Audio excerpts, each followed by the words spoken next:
everybody. Welcome to Therapeutically Aligned. My name is Kealy Spring. I'm a licensed marriage and family therapist in the state of California. And this episode is going to be a little different. So, as you can see, I've got four clinicians here with me. Normally, I do one-on-one interviews, and actually, all these clinicians have been interviewed one-on-one. So, if you hear something you like or you want to learn more, strongly encourage you to kind of go look at those interviews and learn more about the practices individually. That said, the point today is to kind of talk about a topic that is impacting the industry and our field and kind of how we feel about it and how we engage with it. And that topic is social media. So, to that end, we see that social media can have a lot of positives. It can be educational, it can build connection with people, and there's a downside. And as clinicians, I think see that very, very tangibly in our practices. And so today we're just going to kind of dive into what that is, how that looks like, and hopefully have a thoughtful conversation about it.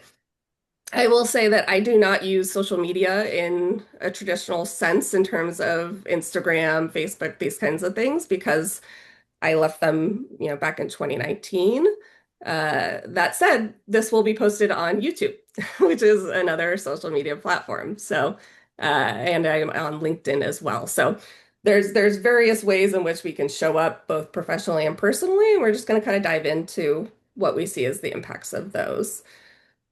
To that end, I'm going to turn it over to the lovely clinicians I have here today to introduce themselves, their practices, give you a little bit of a flavor of who they work with, where they're located. And I would ask each of you just to speak a little bit to, are you on social media professionally or personally? And, either way, what was kind of behind that decision? For me, I will say it was more about my own mental well-being, for some of those more personal ones. So. To that end, I believe we're going to start with Erika. Erika, would you mind introducing yourself to the audience and kind of sharing a little bit of those items that we just discussed? Yeah, absolutely. Thanks for having me on the pod. My name's Erika Bent. I'm a licensed therapist in California. I have a group practice called Cypress Wellness Collective. We specialize in eating disorders and we work primarily with teens, young adults, and families. And in terms of social media, I do use social media. I don't enjoy using social media.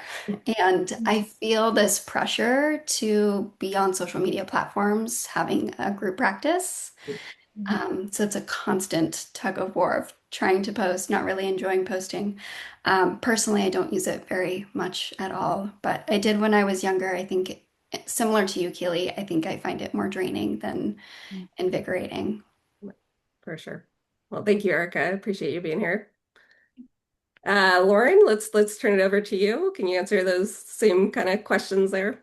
Absolutely. Hi, pod community. My name is Dr. Lauren Lowe. I'm a licensed clinical and sports psychologist here in the Bay Area. I have a group practice called Align Sports and Performance Psychology and am licensed in the state of California. For myself personally and professionally, we are on Instagram. And just like Erica said, it is definitely a tug of war in regards to having a presence online, especially within our field of work, working predominantly with high achieving individuals and athletes. A lot of them are using social media as a necessity for NIL, for other types of clout, as well as recruiting and in the professional spaces. So definitely have found us on Instagram to reach those folks. Personally, it's a love-hate. I think I use social media predominantly for where to travel or other types of self-care, but definitely finding it draining and not as helpful to my mental health and well-being as it once was. Thanks for having me. Yeah, thanks, Lauren, for sharing. Appreciate it. Cindy, what about yourself? Yeah, thank you, Keely. My name is Cindy, and I'm a therapist based in San Francisco. I see clients virtually throughout the state of California.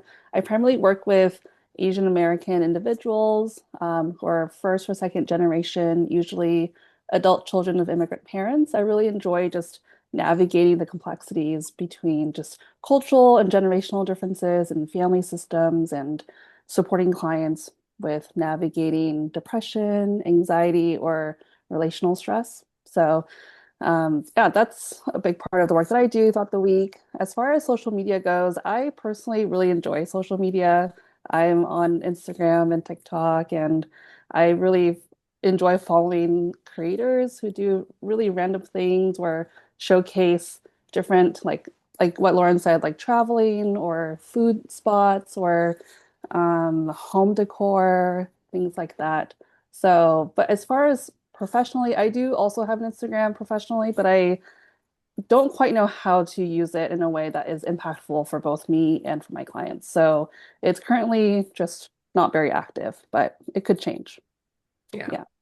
The struggle is real. So appreciate Yes. you sharing that for sure. And Olga, last but certainly not least. Uh, Hi, everyone. My name is Olga Rocklin. I am a licensed psychotherapist in California. I live in San Francisco. My practice is all virtual, so I see folks residing throughout the state of California. And I work with folks 18 and up who are struggling with anxiety in all the ways it shows up, with folks navigating disordered eating or eating disorders, and also helping folks process grief and loss, whether it's the death of someone or non-death grief. And I'm happy to be here with you all. I do not use social media personally or professionally. I made a decision to disconnect from all of it probably about 7 or 8 years ago now. And after the initial sort of experience of FOMO, I really feel like I'm really now it's sort of JOMO, the joy of missing out. I'm really not feeling into um, the all the kind of bombardment of things that are on there. And I also know it benefits people in ways, so I don't think it's all bad, but Mhm. Yeah. Thanks, Olga. I've never heard JOMO. JOMO. Never heard that. Learn something new. Okay, so my first question is, how do you see this coming up in therapy? I know for me, people will come in and say, "Oh, I saw this thing," or I saw somebody who was, speaking about this thing. Do you know about XYZ? Sometimes I do, sometimes I don't. Sometimes they're, more fringe. Sometimes they're, a CBT practice or, something that's a little bit more kind of mainstream. I will say that, my own bias is when I kind of question somebody and they say, "Oh, it's a therapist or it's a clinician that has some sort of training," I will give a little bit more credibility to it or in my mind even of like, okay, maybe there's something here. But we do have a lot of, you know, at least what I hear is we have a lot of influencers and people out there that are not licensed, are just kind of speaking to their own experience in therapy. And so I'm just kind of wondering, how do clients bring that into sessions with you? Does anybody have experience, such as myself or different that you could speak to here? Lauren, I saw you nodding. Are you? Yeah, I have seen everything and anything come into the therapeutic space. I think on the positive side, I find that when there are influential individuals speaking to their own mental health struggles, a lot of times that can break down some of the stigma around seeking help. So there is that positive that I found many, teens and younger teens, even children, kind of speaking up and reaching out to their parents, asking for support because someone shared about their journey. Mhm. Um, on the flip side of that, I frequently have teens, young adults coming in and diagnosing themselves or bringing up specific journeys that they feel resonate with their own, but can lead to a misdiagnosis of themselves or kind of a misidentification that at times can become a narrative that's hard to break in some ways. But at the same time, there are some effective coping tools out there. I have, every age coming in and saying, oh, I learned this mindfulness technique or breathing. And although we might have spoken about this for many a sessions, it can be that reinforcement from social media of like, oh, this actually works. So, yeah, a variety of aspects have come into the room, and it's has its pros and cons, like I think we've all said so far. So, Yeah. I remember from our interview, Lauren, that we were talking about Simone Biles as, when she was very vocal about how, she got what was it, the yips or yeah, yes, the twisties. the twisties. And, I could see how, in the kind of work you're doing that those types of things might lead to, people having a little bit more insight or feeling a little bit more like it's normalized, like, oh, there's less stigma around it, perhaps.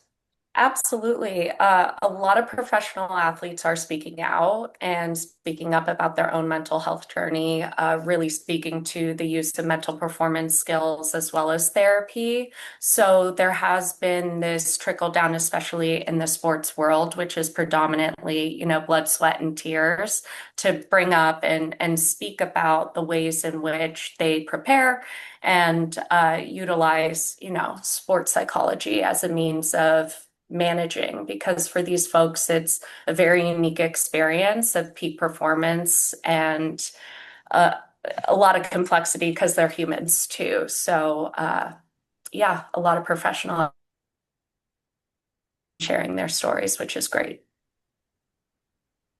Thanks, Lauren. Anybody else notice this in their practice? I can jump in. I feel like, so in the space that I'm in eating disorders, I think it's a little bit more complicated in some regards. And Keely, the way you introduced this question was really about people sharing, I think, therapy tips or tools or resources. And I think, Lauren, what you bring in is the personal experience that people share, and there's everything in between. I think just one thing I'll share in the eating disorder space is there's a lot of people who are sharing their recovery stories who may not be in a recovered space. And I think that can be really complicated, especially working with young folks. I see a lot of teens and they're like, well, this person is sharing everything I eat in a day and they're recovered from an eating disorder. Why can't I eat that? And so it's just, I think there's a lot of misinformation and really complex dynamics that are shared about in a very bold and simplistic way. And in the therapy space, it's so nuanced and it's a little bit more ambiguous. And so I think there can be so much benefit to social media and it can be such a strong resource. But I also think we need to be having conversations about how that information is utilized for each own person's recovery journey. So I'll just share Yeah. that. Yeah, Erica, that's a very interesting point. I wonder, what do you say to clients when they kind of, I mean, how do you find it hard? Lauren was saying that, it's kind of hard sometimes when people are, and I see this as well, that, it can be hard to kind of overcome if they're like, no, but Sally over here does all these things. She's recovered. Um, do you find that it's hard to have those conversations? Like, do you feel like you make traction? Does it take some time to kind of, you know, maybe wheel that back a little bit of like what actually is, recovered? Yeah, it is. It can be hard. I think it really depends on where someone is in their own recovery journey, what kind of insight they have. I think as people do get further along, they have more awareness that, oh, that person maybe isn't as recovered as they believe they are. And there's some separation and awareness of, we live in a world where, diet mentality exists and these things just kind of run rampant. But other times, let's say I'm working with a teen who really doesn't want recovery yet, and it's kind of being forced on them. I think those moments are harder because they're using social media or social comparison as a way to, um, fight for their cause. And with all the information out there, like there's some validity to that actually can be more harmful for their own journey. So sometimes it goes well, and sometimes it takes a lot of effort, especially to fight against some of these larger cultural dynamics. Hmm. Yeah. Olga, I know you're in a similar space with that. Do you see the same thing that Erica's talking about?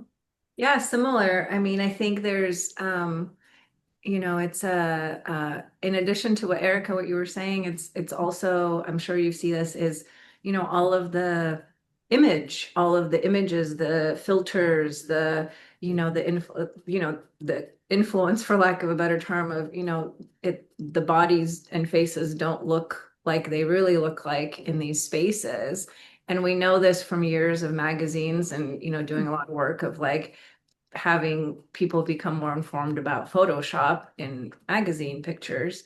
And now there's this whole instant, I mean, I don't know how many apps there are for filters for people's faces and bodies, but probably too many. And so there's, in addition to that, I had a client come in and say, oh, my face is not symmetrical. I saw and I did this, I put this app on and it told me my face wasn't symmetrical. And so it's like another level of challenge to kind of recognize that and work through that with someone and realize that that's not actually reality. And I also want to say that I have had clients that feel really supported by people and really validated. Like I thought I was the only one that feels this way, whether it's around a body image thing or um, some kind of an anxiety experience, like, oh, this is actually an appropriate response to be anxious about XYZ. I thought I was having an overreaction. So I think it's so nuanced and so complex. Um, and then I think people also like zone out in these, to self-soothe, right? Zone out in social media. But then at what point does that self-soothing change into doom scrolling or more addictive kind of stuff or checking out? Hmm. Yeah. Certainly something we will dive into in a minute. Cindy, not to put you on the spot, but do you have any thoughts about this? Like, do you see this in your practice as well as somebody who readily uses social media and kind of is engaged with it, maybe on a more personal level? Yeah, I echo what everyone's already mentioned. I feel like it's such a slippery slope, which is why it makes this such interesting conversation. I would say some of my younger clients really use social media as a way to access more information about mental health. I have like a college student who feels like, oh, like I have the exact same symptoms and diagnosis as this person, this influencer, and they feel a lot of like connection to that, and it almost makes them feel like, oh, I like it's normalized, right? And I think the slippery slope is they don't necessarily meet the full criteria of the diagnosis, so that's just something to have to navigate with my clients. But I would say most of my clients have mentioned to me about social media, they get to learn a lot of new information at their fingertips, and it's really supportive to them. Yeah. Hmm. Yeah. Yeah, it's interesting that you bring up the diagnosis. Is anybody familiar with the podcast Science Versus? No. They basically take a topic and then, what's the science behind it versus, what's the, kind of popular. Mm. And I listened to one, yeah, I want to say like 6 months ago or something that was about narcissism and like, is it actually more common? Because there are these influencers and people that are saying like, I'm a narcissist. And then other people are like, oh, I'm a narcissist. And they did one on ADHD as well. A lot of people, I'll get in my practice being like, I have ADHD. And then we talk about it and it's like, this might be a little bit more anxiety or even to that point, sometimes I think people will tell me like, oh, I have a really hard time focusing, and then we'll talk about it. And what happens is I notice that they have a real big habit of scrolling and they're constantly, just little clips of things. And so it's almost like they're training their brain to focus for little short snippets rather than, and so it's almost hard sometimes to tease out like, is that actually ADHD or is this just like your more kind of, habits and what your brain is kind of training itself to do. So maybe what we could do is talk a little bit about the addictive side. I know that I mentioned to all you prior to this recording that we mentioned the Meta lawsuit right now that is to me, it's, as I mentioned off camera, that it's a little shocking to think that people are trying to argue that it's not addictive because I personally see that, people can get really addictive. And there's plenty to the point of what we've been making. Like there's plenty of positive usage that I see, but I do also find a lot of people that have a really hard time putting it down. They wake up in the morning, that's the first thing they do, the last thing they do at night, in between, every break at work, all these kinds of things.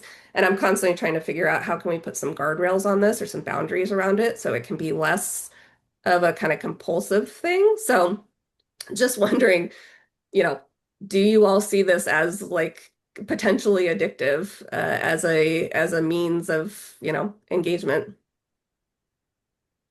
Yes, absolutely. I mean, I think we have to note that social media was designed to be addictive, Yes. right? To play on its users and to play on our psychology. It was like, I just don't think we can argue that it wasn't designed with that intention. I think, especially because I work a lot with teens, even more so in that population. And it's part of that is just brain development, right? They don't have the prefrontal cortex at a developed level to be able to even know how it's acting on impulse or their emotions and to be able to regulate and have the insight and awareness to implement some of the strategies that maybe you're talking about with some of your other clients. And there's so much research on mental health and the impact of social media, especially on teens. I think on any age group, but I think we know now the negative impact, or at least the negative correlation that social media has on certain mental health conditions, like anxiety, depression, eating disorders, even just body image concerns, is pretty significant.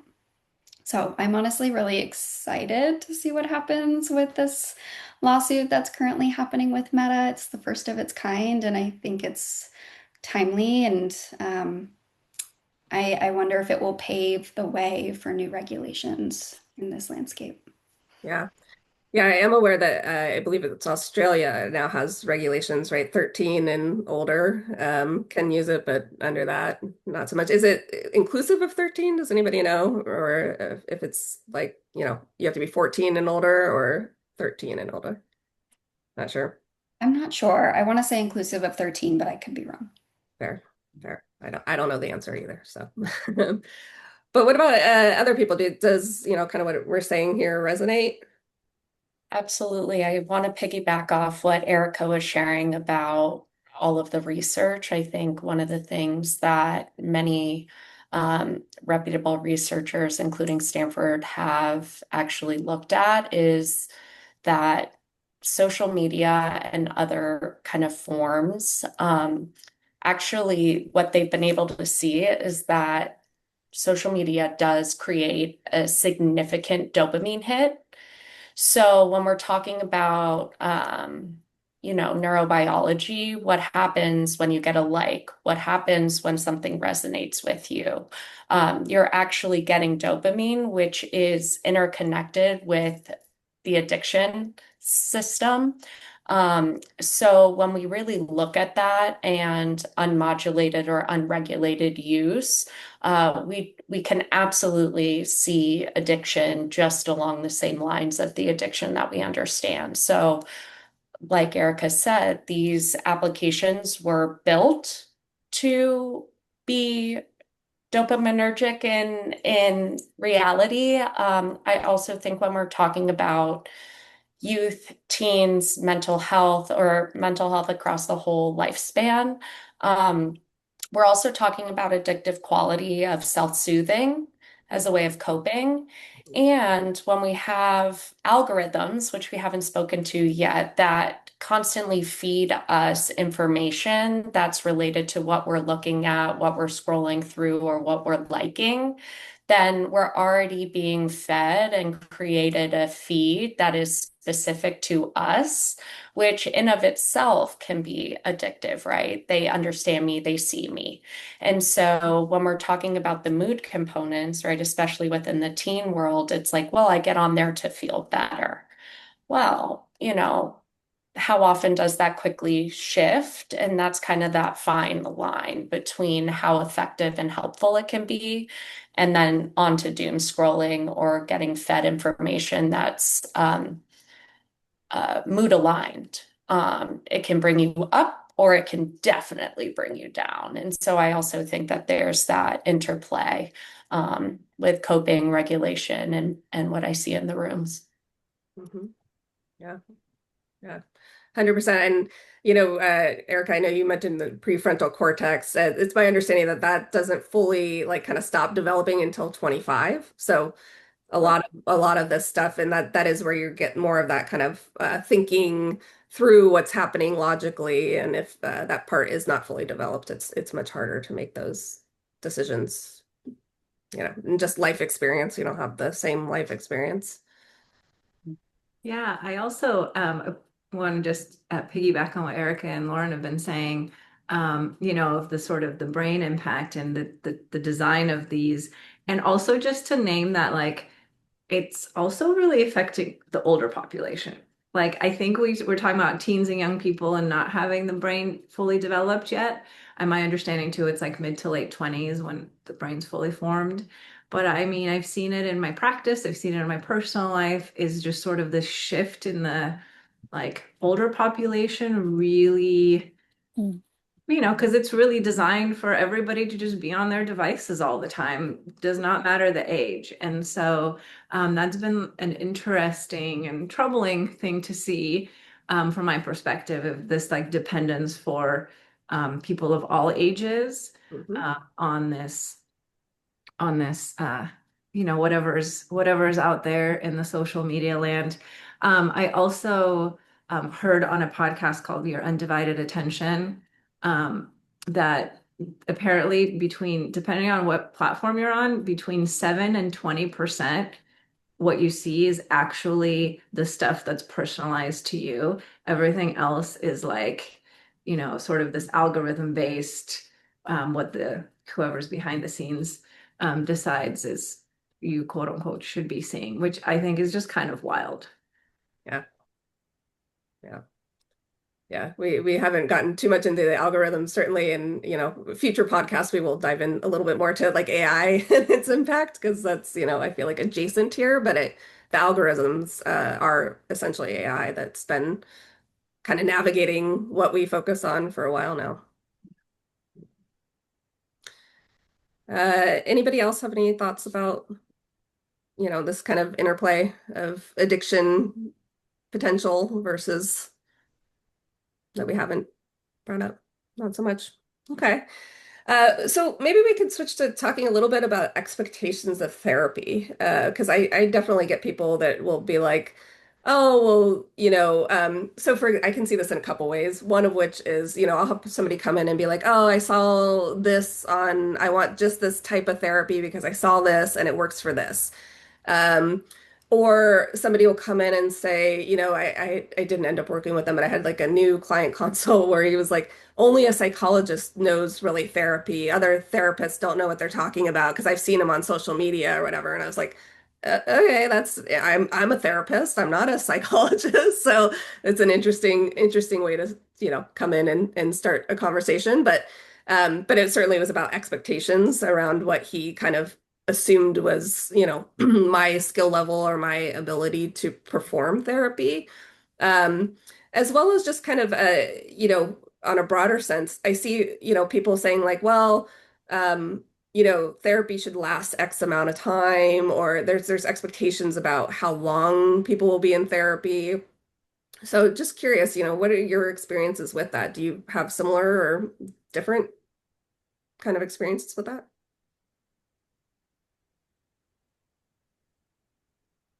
I think from what I've seen, sometimes I'll get consultation calls and like what you're saying, Keely, they're looking for something very specific because they follow a specific influencer who is very, um, wanting to kind of normalize mental health and talk more about their own mental health journey. And I think a lot of people are trying to align with the person that they're following as opposed to understanding what is best for themselves.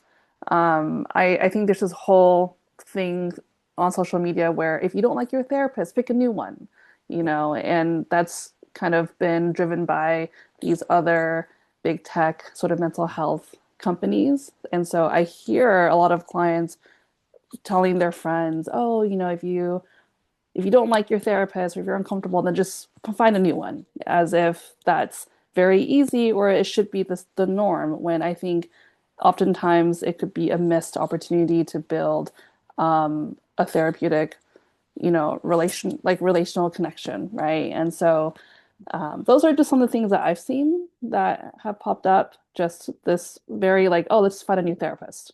Mhm. Yeah. Mhm. Yeah. Yeah, I think a therapist fit is so important, but when like when you're talking about, I think this is kind of what you're talking Mhm. to, Cindy, but correct me if I'm wrong. If you've been working with somebody and then all of a sudden you decide you didn't like what they said, because Mhm. I always warn people in my practice that, you're not always going to like what I have to say. You're not always going to feel super, excited when you leave therapy that, Mhm. Right. you might feel bad. And I try to set the stage of like have a conversation with me if that's, like if you're feeling that we're not making progress or, these kinds of things. Because I think to your point, Cindy, there's a lot that can be gained in that because Right. the therapeutic relationship really is a reflection of what people are doing out in the real world, right? So we're kind of holding this space that helps them kind of heal these places that then if they go out in the world and they can heal. So I see this even, I work with a lot of people that are kind of career driven. It's harder now, but years ago, people would be like, oh, well, they're just not giving me what I want. I'm just going to leave and get a new job, or I'm going to, and, the therapy relationship can be a way to kind of work through some of that stuff so that you're sitting with that kind of uncomfortableness a little bit more and engaging with it so that not everything is just kind of a hard stop. I'm just going to find something else that gives me maybe more like I want to say like alignment with what I'm thinking or feeling Mhm. rather than kind of sitting with the maybe kind of uncomfortableness of, it's not always going to be nice and tidy and all those kinds of Right. things. Mhm. Yeah.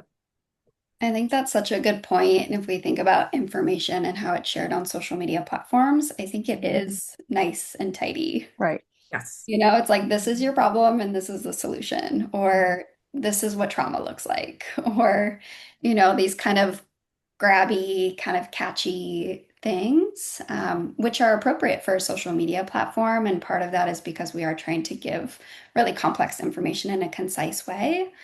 And other times it may be because we're trying to get engagement or, shock value or whatever that is. And I think in the therapeutic relationship, it just looks so different. It's much more slow, it's much more ambiguous, more nuanced, and more complex. And so I think sometimes the expectations, what I see from people bringing in is they want a really concrete stepwise plan. They want really clear markers, like what does it look like when we get to this phase, and what does it look like when we get to this phase, and like things like that that just feel really concrete and overly simplistic. And it's hard to meet that expectation sometimes when we think about how psychology works and what the therapeutic process actually, how it unfolds naturally is just really different from that. Yeah, I think that's a great point, Erica. I even see this with some of the EAPs, or like you have like a Lyra or a Modern Health, or Lyra in particular comes to mind because there is such a like you have to show that you're getting outcomes. And I've talked to a Mhm. lot of clinicians that are, within that model that are worried about their algorithms because they're not getting to those, necessarily the outcomes. And I think there is this, there's certainly an argument to be made for it, but I think there is this piece with social media, especially with the, I forget who mentioned it, but the big box companies that really kind of market it as like, there's a cut and dry way to do this. I was just actually in a meeting for a board I'm on, and we were talking about therapy for the population, and one of the people was like, well, we need to measure outcomes so that we can tell everybody, which is, a fair point, but I kind of pushed back at the time and was like, I don't know how you measure it's apples to oranges in terms of treatment plans and things like that. So sure, could you give them a measurement scale and see if they're getting better? Sure. But when we're talking about outcomes, to your point, Erica, it's it's a mixed bag and it isn't so linear of like this is ABC, you're done. It's nuanced about the person in front of you. Absolutely. And to piggyback off of what everyone said, I think that I've definitely, I mean, you can't really speak to a whole therapeutic process within a few seconds or a minute. We're seeing, like Erika said, and everyone has said, this really kind of packaged snapshot where there's this expectation, which parallels what we've been talking about of this like quick scroll, right? We can get the next moment, the next information source. And so, when for many, when you're talking about mental health, it is the success. How did I get over it? Or how did I learn how to cope with it? Or I'm free of these symptoms. And what's in many cases being missed is how long have you been in treatment? How hard was treatment? How many, if we're talking about various, mental health needs, like were there relapses? Were there, other challenges that came up within the treatment? I also think that from another landscape, when an individual tends to follow or align well with other clinicians online or folks who are sharing, there's an expectation for the therapist that we are going to be like them, or we're going to have the same manner or the same way of approaching things or talking about things. And so a lot of times it can be, a false expectation that every psychologist therapist is the same, and that, there's already coming into the room with, this is what I want to work on. Here's how I want you to talk to me. Here's how I want to work on it. And let's do this in this amount of time. And so for me, a lot of my informed consent, just like you said, Kealy, is I'm going to say some things that you might not like. The reality is you're not going to feel warm and fuzzy walking out of here every single week. To have change, we have to go through what is challenging, and that can bring up a lot. But we're going to learn distress tolerance. We're going to learn how to work through these things and be able to, within the nature of this boundaried relationship, heal. And I think a lot of that is missed on social media, or memes just about therapist and therapy. Uh, so that's my take on that. Yeah. I will say in the clinical interviews I've done with all of you, the number one thing that people think that movies get wrong is how therapists are represented. I think it's a very, a very common, and I do think social media plays a big role in that, right? We're all very unique in how we kind of approach things. There's of course similarities, there's overlap, but social media, I mean, it's just designed to be packaged. So there's just not those nuances, which is kind of what I think you're speaking to. I've actually been asked, wait, you don't write things down during session? Oh, am I supposed to lay on the couch? So, it's everything. Like you can make yourself comfortable. Yes. Yep. Yeah.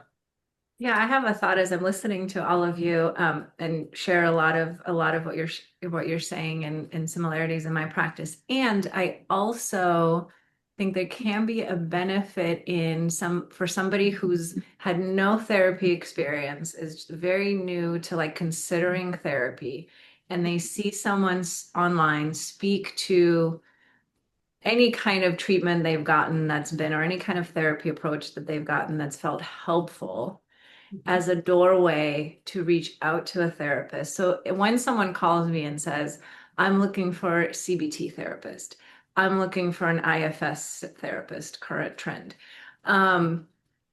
EMDR therapist, like, I've been doing this work long enough to know there's like certain things that come to the forefront and they're helpful. I'm not negating any of them, but it's sort of people catch the acronyms and then that's like the thing. Um, it's a beautiful opportunity to have a conversation of like, what does CBT mean for you? What does IFS mean to you? What does EMDR mean to you? What are you looking to get support around? And that can be an opportunity to begin that conversation. So I feel like that can be part of this. If somebody's like, I want a therapist, but I don't know, what do I even say when I reach out? And there could be, if they have like a little acronym, or something. That could be, or, I'm looking for a trauma therapist, or I'm looking for something, right? Like they have a little bit of something to kind of start with. I think it could be beneficial, and then it's our job to have a more broad and deep conversation about what does that actually mean. Mhm. Yeah. Yeah, 100%. I had somebody recently come who said, I just want to do CBT therapy, but I've had therapists who don't do CBT therapy with me. And what kind of came out was they had in their mind from social media and kind of, perspectives that this was what they needed, but they weren't willing to do any of the CBT work that was related. And so I ended up giving a little bit of psychoeducation about like, well, maybe these clinicians are seeing that you need attachment work or, that there's some other maybe modality that might be more effective here. And I would imagine doctors see similar things, right? Patients come in and they're like, oh, this is what I have. That's why everybody's like, don't do WebMD or whatever when you have symptoms.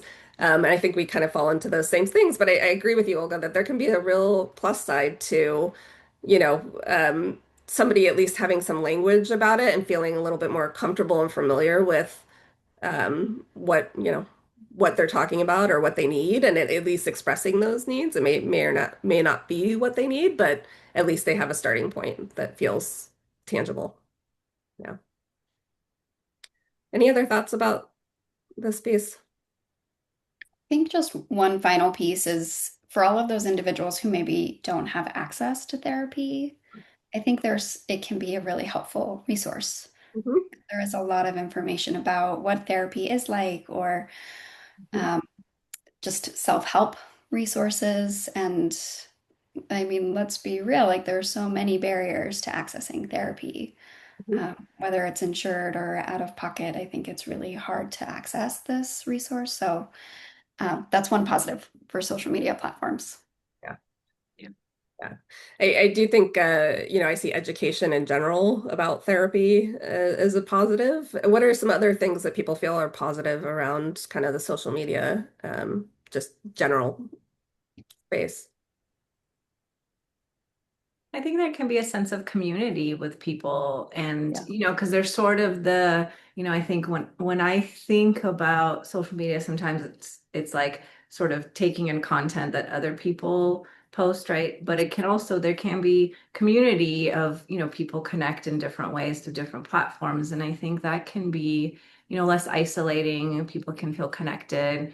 Um, like and also people, some of the tips people share with each other, I think they're helpful.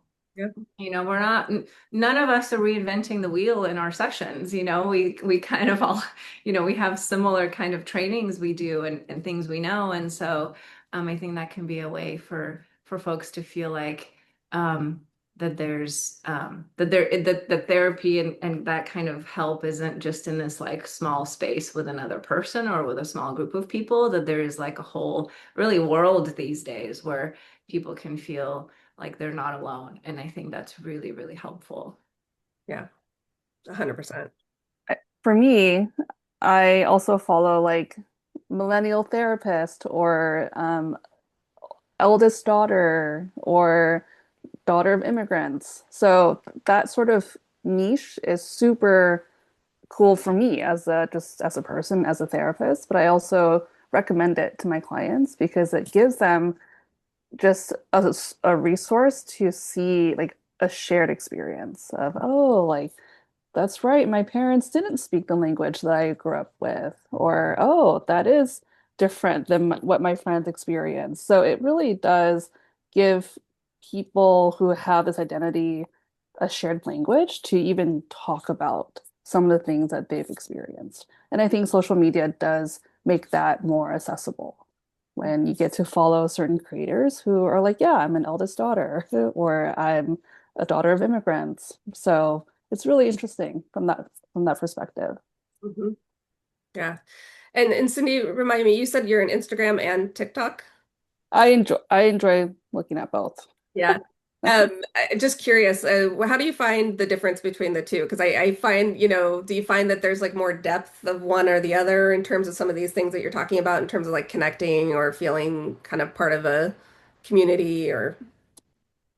I think there can be depth in both, depending on what you consume, what you follow. I would say TikTok feels more like video, right? So there's like someone's kind of talking at you or with you, and then versus Instagram is like reels or photo slides.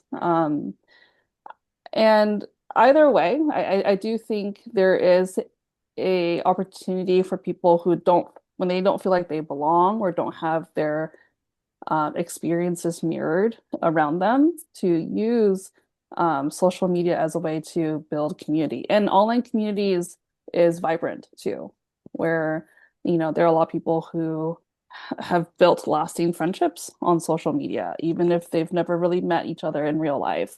So that's really interesting too for people who might struggle with meeting people in person, but to have like a thriving sort of social community is still very important. Hmm. Yeah. Yeah. I know Lauren and Erica, you said you both use it for, business purposes. Do you use TikTok and Instagram as well, or Facebook? Do you have primary ones and you find benefit of one versus the other? or we are just on Instagram. For me, I actually have an incredible clinician, Emma Bargetto, who is very adept at using social media. So for me, I just can't get myself to do it. But that it has been, a very, very helpful tool to get resources. I think, as Erica said, being able to be out there with content that is empirically based, to improve access for folks who might not be able to access therapy directly. So for us, it's just Instagram. So yeah, Erica, what about you?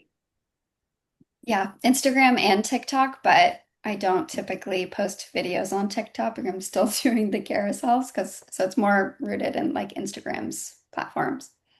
Mhm. Um, Part of the reason I'm asking, which is kind of lead into like pivoting a little bit here, but how we use social media or why somebody recently told me that I should be using TikTok to get more clients in. Like that's and they were the way that they were presenting it to me was like completely overwhelming. And I just like shut down because they were like, you could just talk at any point. You could just be in your office and just like start talking to people. And I'm thinking, oh gosh, I am such a private person that just like I just do not like that's not resonate for me. Um, but I do think that there is this pressure to market on social media and to have presence in some way or another.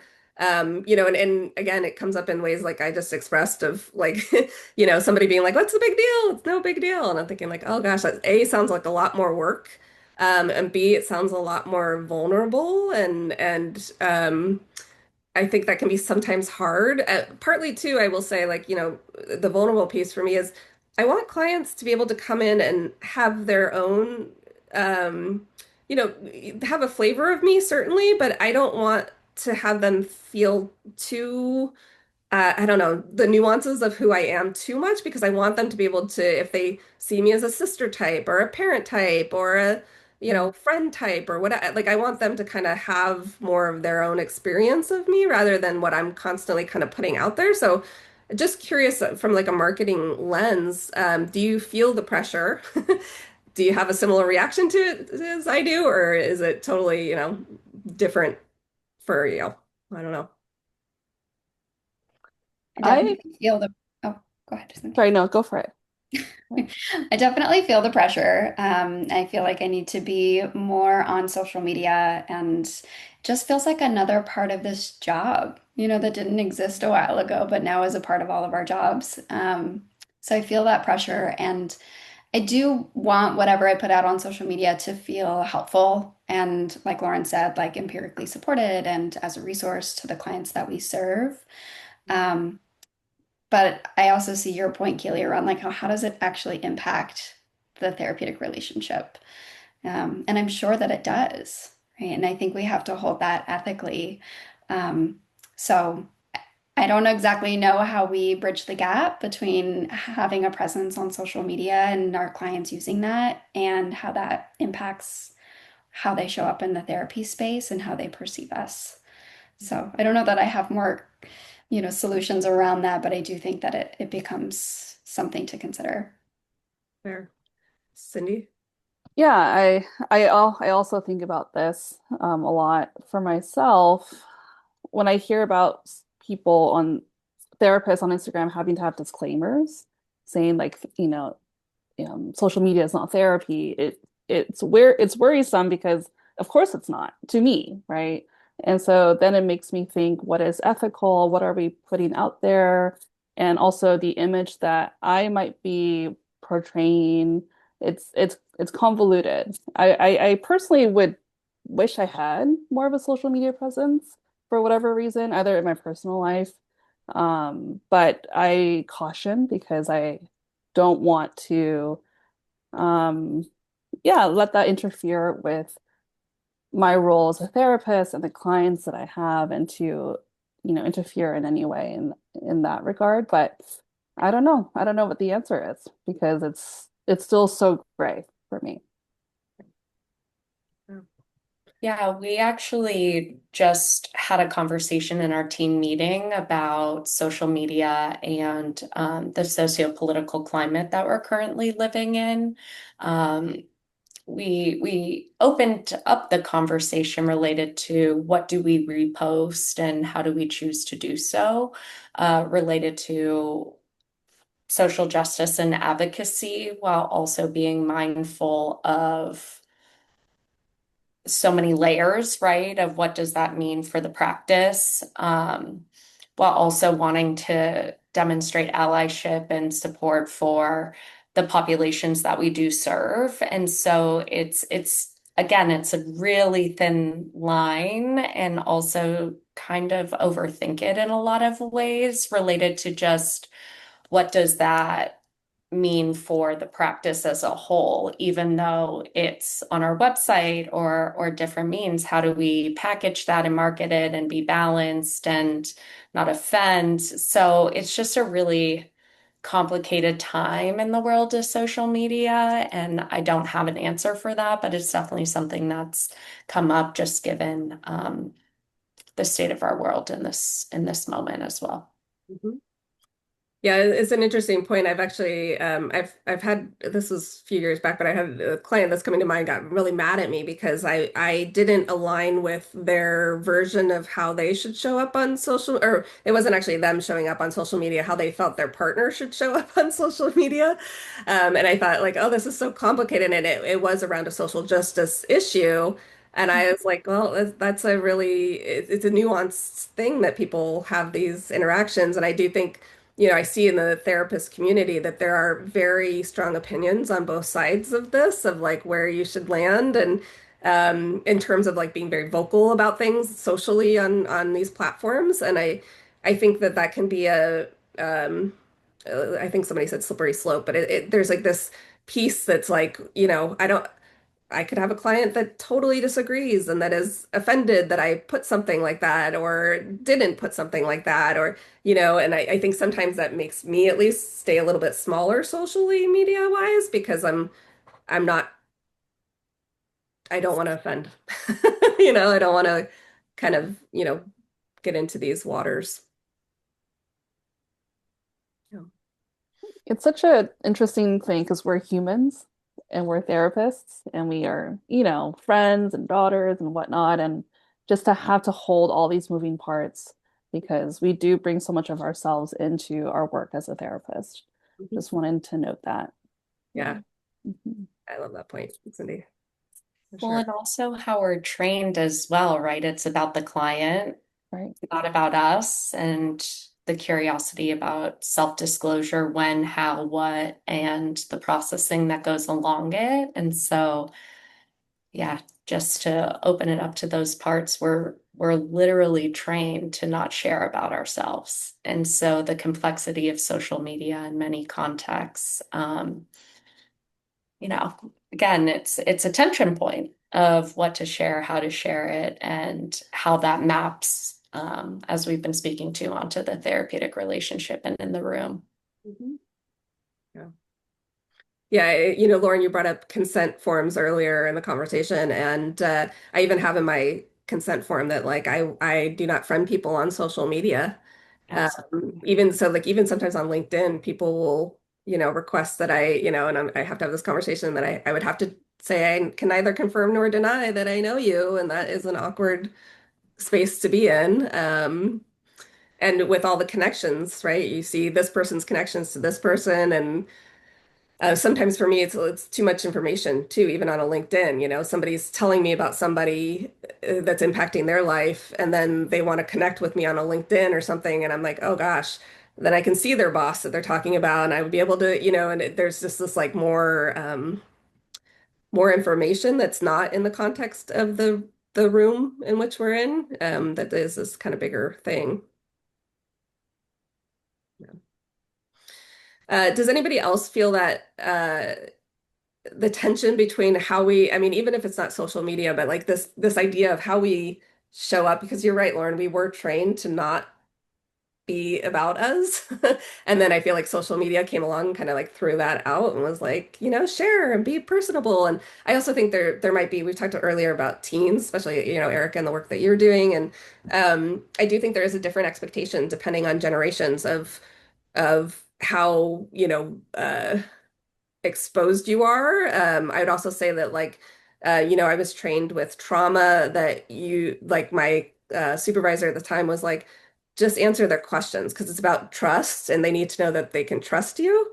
And so there's nuances that were always kind of there, but I feel like the social media kind of like expands that expectation. I mean, I think about it a lot outside of social media. I mean, I live in San Francisco, so every time I leave my home, there's a chance I may see a client I know. And so it happens every so often. And so there is an element of like, I am myself, but also if I see somebody I know, that's a client, right? And the confidentiality in that, like, what's the impact of that? Or if they see me and I don't see them, you know, what might that mean, or if we do see each other. And so I think social media is like sort of a bigger element of that, but I think it sort of is an extension of that thoughtfulness that I mean I hold in my daily life. Sure. Yeah. Sure. Does, oh, go ahead, Erica. For me personally, social media, aside too, I think I'm part of the movement of bringing more of myself into the therapy room. Part of that is because I work with young people and they do just want to connect um, and every relationship, whether teen or adult, it is about that relationship. But I just feel like part of healing is collective healing and bringing ourselves into the work makes it more human. Not that it's ever about me or that I'm overly self-disclosing. It's always very intentional, but I just feel like I'm so far away from the blank slate approach to therapy, and social media has a huge impact on that too, of like how we show up in that space. But I think even with or without that, I think I tend to be a little bit more open in therapy nowadays. Yeah.